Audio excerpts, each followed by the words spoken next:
Janine Chapman and Gwen Wilson. Love the music. Thank you so much. You may be introduced again in a moment by Bonnie Garbrecht, who's going to do the real introduction to tonight. We're so happy that you've come out, you dedicated few. And we had a few more dedicated few this morning for church, but I knew tonight it might be an even smaller crew, but we're really glad you're here. I think it'll be a lovely evening, and we welcome you to the Readers Theater.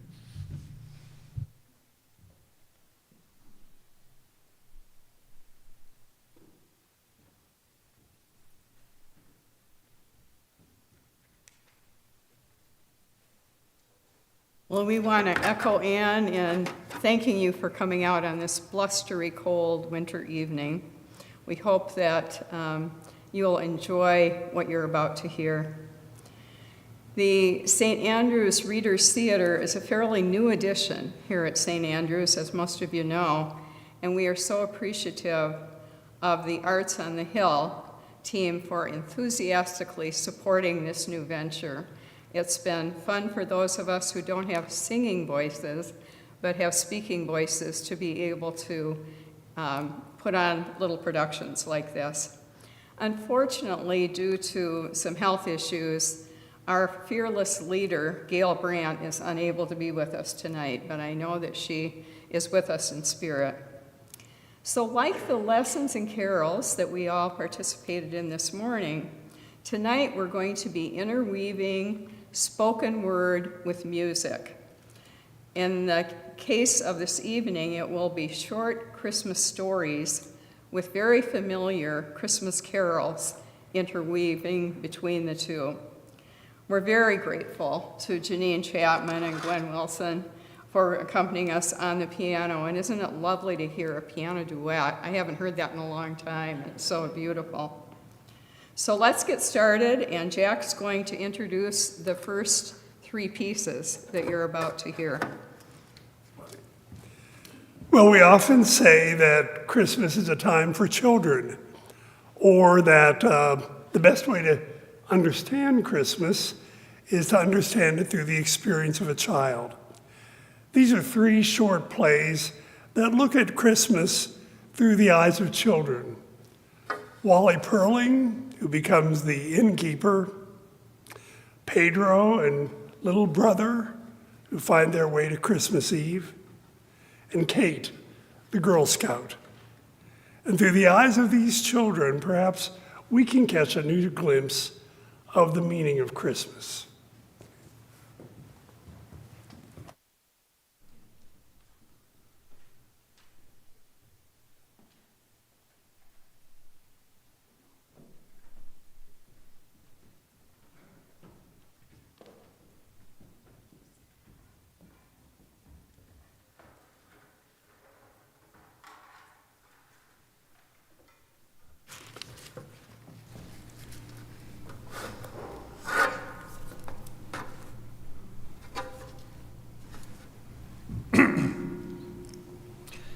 Every year when Christmas comes around in a small town, someone is sure to mention the name of Wallace Perling. Wally's performance in one annual production of the Nativity play has slipped into the realm of legend. But the old-timers who were in the audience that night never tire of recalling exactly what happened. Wally was 9 that year and in the 2nd grade, though he should have been in the 4th.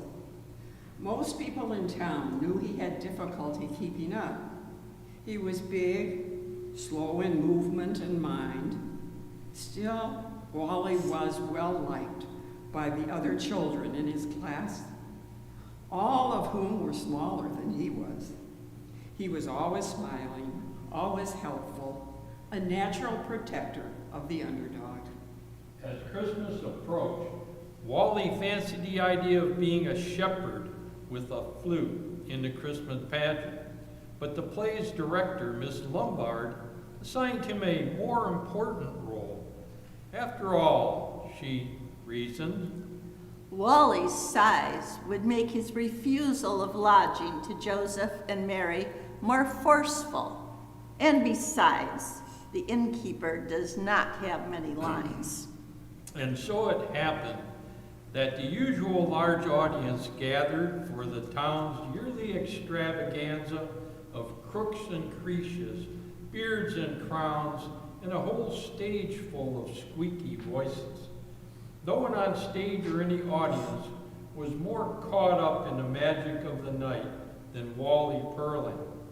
Later, Miss Lombard would say, He stood in the wings and watched the performance with such fascination. From time to time, I had to make sure he didn't wander onto the stage before his cue. Then the time came when Joseph appeared, slowly and tenderly guiding Mary to the inn. Joseph knocked on the shaky door in the stage set where Wally was waiting. Wally opened the door and said briskly, What do you want? My inn is closed for the night. We seek lodging. Seek it elsewhere. The inn is full. Sir, we have asked everywhere and can find no room. We have traveled a long way and are very weary. There is no room for you here. Please, good innkeeper, my wife Mary is heavy with child and needs a place to rest. Surely you have some small corner for her. She is so tired. Now for the first time, Wally relaxed his stiff stance and looked down at Mary. With that, there was a long pause, long enough to make Miss Lombard and the audience nervous, thinking he had forgotten his lines. Miss Lombard whispered from the wings, Be gone! No, be gone. Joseph sadly placed his arm around Mary's shoulder, and the two of them started to walk away. Wally stood in the doorway, watching the forlorn couple.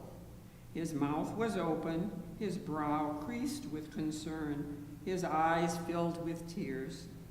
And suddenly the Christmas pageant became different from all the others. Wally called out, Don't go, Joseph. Bring Mary back. and his face broke into a smile in spite of his tears. Come back, Joseph. You can have my room. Some people in town thought the pageant had been ruined, but others, many, many others, considered it the most wonderful of all the Christmas pageants they had ever seen.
There was once, in a faraway country where few people have ever traveled, a wonderful church. It stood on a high hill in the midst of a great city, and every Sunday, as well as on sacred days like Christmas, thousands of people climbed the hill to its great archways, looking like ants, all moving in the same direction. When you came to the building itself and stepped inside the great doors, the sanctuary was so long you could hardly see the other end, where the choir stood around the marble altar. The organ was so loud that people for miles around would close their shutters. No such church was ever seen before, but the strangest thing about the whole building was the wonderful chimes of Christmas bells in the great tall tower. They had hung there ever since the church had been built, and no one who had ever heard them denied that they were the sweetest in the world, like angels far up in the heavens. The fact was, no one had heard them for years and years. It was the custom for people to bring their gifts for the Christ child on Christmas Eve. And when a very unusual gift was laid on the altar, the glorious music of the chimes would ring as if angels set them ringing. Every year, the rich people brought their lavish gifts. But lately, no gift had been great enough to deserve the music of the chimes. Now, a few miles from the city was a small village. Lived a boy named Pedro and his little brother. They had heard about the church, so they decided to go see the great celebration for themselves. Pedro said, No one can guess all the fine things there are to see and hear. Maybe the Christ child himself will come down. The day before Christmas was bitterly cold when Pedro and little brother started out. They were about to enter the church when Pedro saw something dark on the ground. It was a poor old woman who had fallen and was unable to get to shelter for the night. Pedro tried to rouse her, but she was barely conscious. It's no use, little brother. You will have to go on alone without me. Without you, then you will miss the wonderful service. Everyone else has already gone to the church. I will stay here with her until you can bring back someone to help her. But I can't leave you. Both of us do not need to miss the service. You must see and hear everything twice. And if you get a chance, take this silver piece and lay it down as my offering when no one is looking. So little brother hurried off, and Pedro tried to wink back tears as he heard the footsteps moving farther away. the great church was a wonderful place that night. When the organ played and thousands of people sang, the walls shook with the sound, and from far away, Pedro felt the earth shake beneath him. Then came the great procession. Some brought jewels, some brought baskets of gold. A famous writer laid down the book he had been writing for years. And last, in walked the king of the country, who hoped his presence would make the chimes ring. A murmur went through the crowd as the king took off his crown and placed it on the altar. But only the cold wind could be heard in the tower. At the close of the service, the choir and all the people began to sing. But suddenly the organist stopped playing. The singing ceased, and not a sound could be heard as everyone strained their ears to listen. Then softly, from high above, came a gentle but distinct sound, so far away, yet so clear, sweeter than anything ever heard. It was the sound of the Christmas chimes. Then everyone looked to the altar to see what great gift had awakened the long silent chimes. All they could see was the childish figure of little brother, who had crept softly down the aisle when no one was looking and laid Pedro's little piece of silver on the altar.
Girl Scouts gathered for their weekly session, led by their scout leader, Mrs. Bush.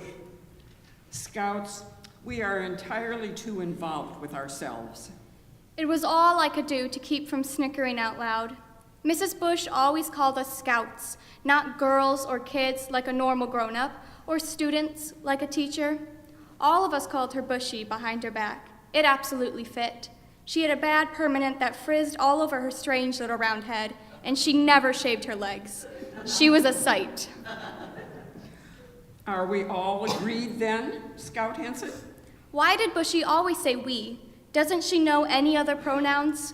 Okay, sure, I said, not sure what I had agreed to. Here's a list of residents and a bit about each one. Residents? What was she talking about? There, we have made a start at caring. We Scouts must endeavor to be caring persons, mustn't we? As the 10 girls stumbled out of the church basement into the afternoon sunshine, the other members of the troop looked at Kate and exploded into shrieks of laughter. Bushwhacked again. What do you mean? Actually, I had no idea what I had agreed to. You remember what happened when we went to that retirement home last Christmas? The caroling was the disaster of the decade. Remember that crazy woman who raced out of her room in the middle of silent night, yelling and shouting, "Stop! Stop that noise!" We were scared to death. She's not the only one there. I can choose someone else. Well, aren't we a good scout? It was a couple of days before Kate looked at the list Bushy had given her. There were about 20 names and 4 names with the note, "These residents have no visitors." She chose Mrs. Mildred Hall, husband deceased, no children, likes to play cards, thinking. If we couldn't find anything to talk about, we could always play cards. And if she played cards, she couldn't be entirely off her rocker. The next week, I dragged out my old scout uniform, which was really too small. The sleeves cut under my arms, and I looked really goofy, but I guess I thought I needed the protection of the uniform. At the front desk of the retirement home was a skinny woman with an enormous head of hair. Kate thought it made her look lopsided. Yes, honey? I'm here to see Mrs. Hull. Who? Mrs. Mildred Hull. They're the deaf ones, not me. Is she expecting you? I don't think so. I'm Catherine Henson. I'm from the Girl Scouts. Well, wait here while I go see what Mildred is up to. A lot of our little people like to nap in the afternoon. Finally, she came back, followed by an old woman clumping slowly up the long corridor with a walker, whom Kate figured must be Mrs. Hall. Husband deceased, no children, likes to play cards. Mildred says she doesn't know you, but some of our little people get confused. Wasn't your group here last Christmas? Mrs. Hull? Last time I checked. And you? I'm Kate Henson. I'm a Girl Scout. Oh, I get it. I couldn't imagine why a young girl I never heard of was coming to see me. I'm a merit badge, right? No, really. Let me be a merit badge, please. I don't think I'm up to being your good deed for the day. If it's any comfort, in my day, the uniforms were worse than yours. If I can't get you a merit badge, what can I do for you? Could we sit down somewhere? Sure, no stamina. You kids these days, no stamina.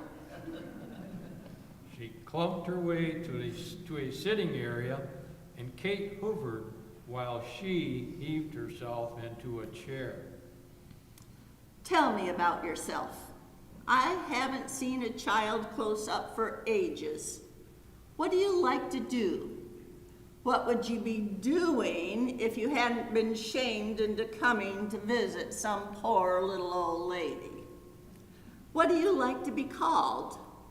I like to call people by what they like to be called. My friends call me Kate. My brother calls me Spook because I was born on Halloween. I hate that. My mother calls me Pumpkin. I like that. Stick, the nurse, calls me Mildred. I hate that. Stick? Shh.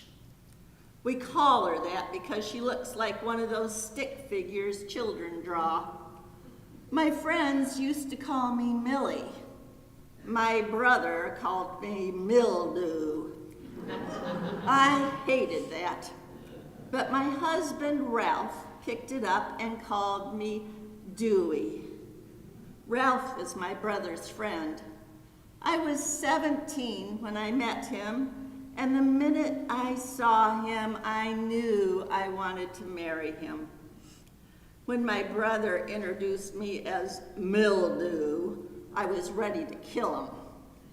But till the day he died, Ralph called me Dewey. I thought it was the most beautiful name a girl could be called. I guess we old people with white heads and false teeth scare healthy children like you, don't we? I thought we'd never see anyone under 50 in here again after last Christmas. Last Christmas? A bunch of Girl Scouts came in here all brave and shiny to give us poor old coots some holiday cheer. And then my roommate, she's a harmless old soul, but they woke her out of her sleep, and right in the middle of these little girls sweetly chirping away, she comes roaring out of the room screaming, "Stop! Stop that noise!" Those little green girls ran like Frankenstein himself was after them. It was the funniest sight we've had around here since Stick got her new hairdo. Well, we take our fun where we can get it. That's what I used to tell my daughter. Daughter? They said you didn't have any family. Well, she's dead. It was a long time ago. But it's still hard, you know? No, of course you don't know. You're what, 10, 11? I hope you never know. I thought when Ralph died, I would never get over it. But losing your child, why should I be the one to live on and on? It's just not right. Mrs. Hall fumbled with her sleeve, so Kate rooted in her pocket and pulled out a wrinkled Kleenex. Mrs. Hall took off her thick glasses and wiped her eyes. Thank you. You can mention that for your merit badge. Always be prepared, right? Just don't tell them it was used. You lose points for that. The next week at the Girl Scout meeting, Mrs. Bush asked, We don't suppose we have anything to report about our nursing home project, do we? She looked like a kid asking Santa for a toy she knew she would never get. I said, I went Sunday afternoon. I picked a person who didn't have any visitors, not the one we met when we were caroling last Christmas. I was careful about that. Her name was Mrs. Hull, and she said she didn't want to be my merit badge, but that she'd rather be a merit badge than a good deed. Well, which was she? Neither. I liked her, and she liked me too. I'm going back to see her again next week. And I did, and every week after that. Later that year at Christmas time, Mrs. Bush and Kate dragged the whole troop over to the retirement home again to sing with the residents. To my amazement, Bushy plays a mean piano, and Stick has a nice alto voice. The woman who chased us last year listened quietly, but when we got to Joy to the World, I could hear her singing off-beat and off-key. Repeat the sounding joy, over and over again, long after most of us had gone on to the next verse. I smiled at Mrs. Hull, who smiled at me, and then Stick smiled at both of us. We all smiled at Bushy, who smiled as wide as the stripes on the flag. We were all joyful. I think it was the first time I really understood the meaning of Christmas joy, and it was better than a merit badge.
mother was still alive on this earth today, she would be 104 years young. She passed to her reward 20 years ago, but one of the legacies she left behind is my memory of her reading the beloved holiday story we are performing for you this evening, The Gift of the Magi. American writer O. Henry, and published in 1905, this is one of those rare stories that has endured the test of time. It remains my favorite, and I hope you will enjoy tonight's performance of The Gift of the Magi by the St. Andrews Readers Theater.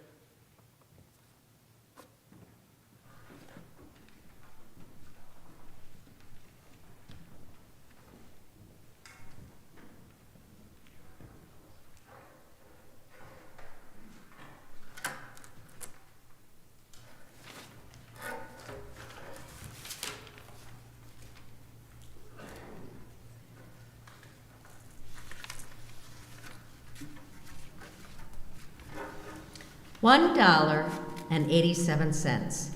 That was all. And 60 cents of it was in pennies. Pennies saved 1 or 2 at a time by bulldozing the grocer and the vegetable man and the butcher until one's cheeks burned with the silent imputation of parsimony that such close dealing implied. 3 times Della counted it, $1.87. And the next day would be Christmas. There was clearly nothing to do but flop down on the shabby little couch and howl. So Della did it, which instigates the oral reflection that life is made up of sobs, sniffles, and smiles, with sniffles predominating. Let's take a look at the home, a furnished flat at $8 per week. In the vestibule below was a letterbox into which no letter would go, and an electric button from which no mortal finger could coax a ring. Also a card bearing the name Mr. James Dillingham Young. The Dillingham had been flung to the breeze during a former period of prosperity when its possessor was being paid $30 per week. Now, when the income was shrunk to $20, the letters of Dillingham looked blurred, as though they were thinking seriously of contracting to a modest and unassuming D. But whenever Mr. James Dillingham Young came home and reached his flat, he was called Jim and greatly hugged by Mrs. James Dillingham Young, already introduced to you as Della. Della finished her cry and attended to her cheeks with the powder rag.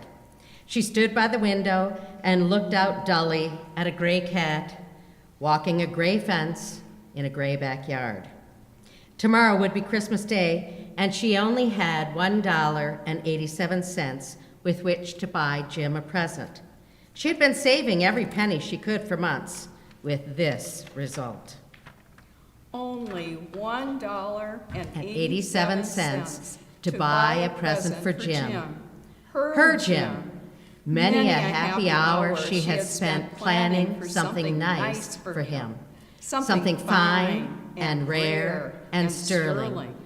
Something just a little bit nearer to being worthy of the honor of being owned by Jim. There was a pier glass between the windows of the room. Perhaps you have seen a pier glass in an $8 flat. A very thin and very agile person may, by observing his reflection in a rapid sequence of longitudinal strips, obtain a fairly accurate conception of his looks. Della, being slender, had mastered the art. Suddenly she whirled from the window and stood before the glass. Her eyes were shining brilliantly, but her face had lost its color within 20 seconds. Rapidly, she pulled down her hair to let it fall to its full length. Now there were two possessions of the James Dillingham Youngs, in which they both took a mighty pride. One was Jim's gold watch that had been his father's and his grandfather's. The other was Della's hair. Had the Queen of Sheba lived in the flat across the air shaft, Della would have let her hair hang out the windows someday to dry, just to depreciate Her Majesty's jewels. Had King Solomon been the janitor, with his treasures piled high up in the basement, Jim would have pulled out his watch every time he passed, just to see him pluck his beard with envy. So now Della's beautiful hair fell about her, rippling and shining like a cascade of brown waters. It reached below her knee and made itself almost a garment for her. And then she did it up again, nervously and quickly. Once she faltered for a minute and stood still while a tear or two splashed on the worn red carpet. On went her old brown jacket. On went her old brown hat. With a whirl of skirts and with the brilliant sparkle still in her eyes, she fluttered out the door and down the stairs to the street. Where she stopped, the sign read, Madame Sofronie, hair goods of all kinds. One flight up, Della ran and collected herself, panting. Madame, large, too white, chilly, hardly looked the Sofronie. Will you buy my hair? I buy hair. Take your hat off and let's have a sight at the looks of it. Down rippled the brown cascade. $20. Give it to me quick. Oh, and the next 2 hours ripped by on rosy wings. She was ransacking the stores for Jim's present. She found it at last. It surely had been made for Jim and no one else. It was a platinum fob chain, simple and chaste in design, properly proclaiming its value by substance alone and not by ornamentation, as all good things should do. It was even worthy of the watch. As soon as she saw it, she knew that it must be Jim's. It was like him. Quietness and value. The description applied to both. $21 they took from her for it, and she hurried home with the 87 cents. With that chain on his watch, Jim might be properly anxious about the time in any company. Grand as the watch was, he sometimes looked at it on the sly on account of the old leather strap that he used in place of a chain. When Della reached home, her intoxication gave way a little to prudence and reason. She got out her curling irons and lighted the gas and went to work, repairing the ravages made by generosity added to love, which is always a tremendous task, dear friends, a mammoth task. Within 40 minutes, her head was covered with tiny, close-lying curls that made her look wonderfully like a truant schoolboy. She gazed at her reflection in the mirror, long, carefully, and critically. If Jim doesn't kill me before he takes a second look at me, he'll say I look like a Coney Island chorus girl. But what could I do? Oh, what could I do with $1.87?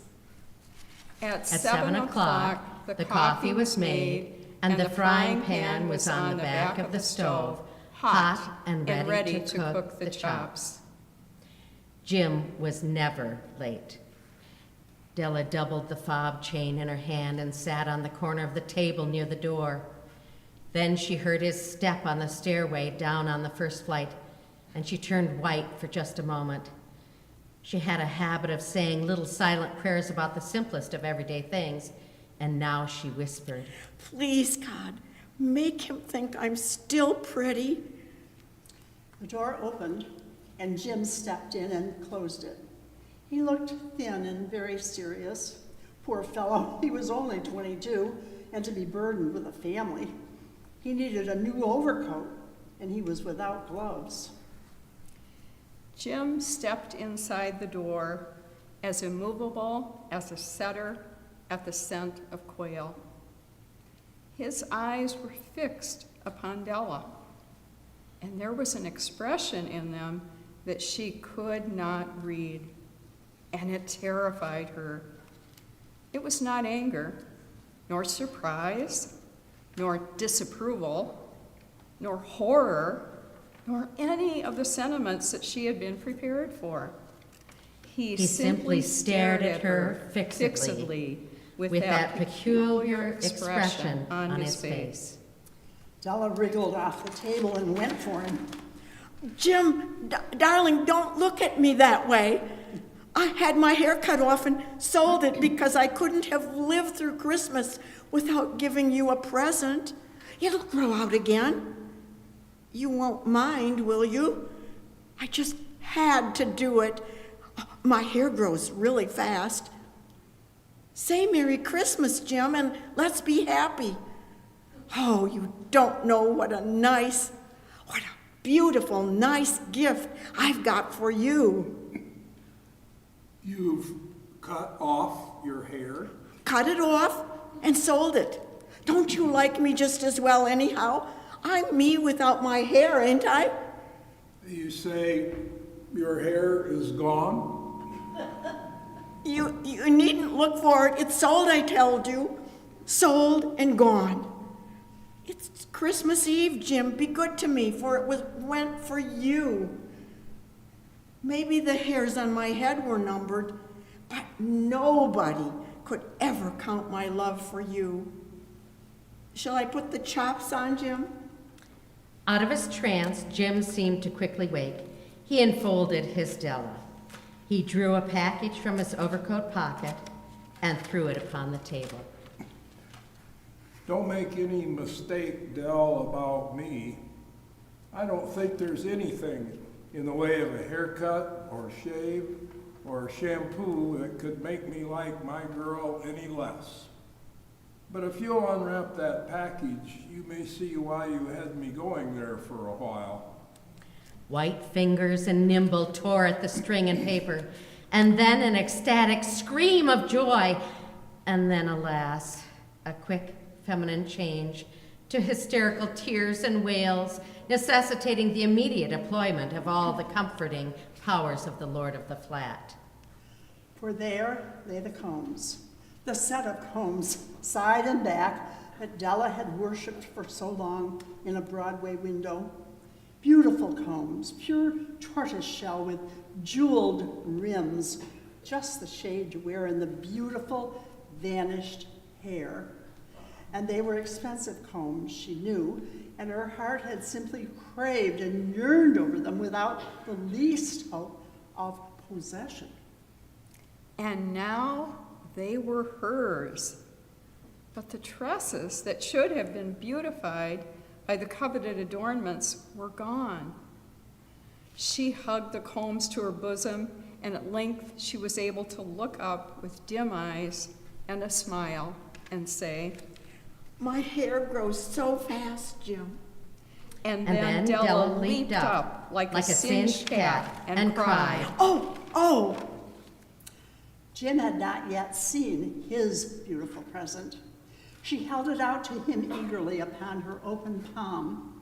The dull, precious metal seemed to flash with the reflection of her bright and ardent spirit. Isn't it a dandy, Jim? I hunted all over town to find it. You'll have to look at the time 100 times a day now. Give me your watch. I want to see how it looks on it. Instead of obeying, Jim tumbled down on the couch and put his hands under the back of his head and smiled. Dell, let's put our Christmas presents away and keep them for a while. They're too nice to use just at present. I sold the watch to get the money to buy your combs. And now, suppose you put those chops on. The Magi, as you know, were wise men, wonderfully wise men, who brought gifts to the babe in the manger. They invented the art of giving Christmas presents. Being wise, their gifts were no doubt wise ones. And here we have lamely related to you the chronicle of two foolish children in a flat who most unwisely sacrificed for each other the greatest treasures of their house. But in a last word to the wise of these days, let it be said that of all who give gifts, these two were the wisest. Of all who give and receive gifts such as they are the wisest. Everywhere, they are the wisest. They are the Magi.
Thank you so much for being here. There are some lovely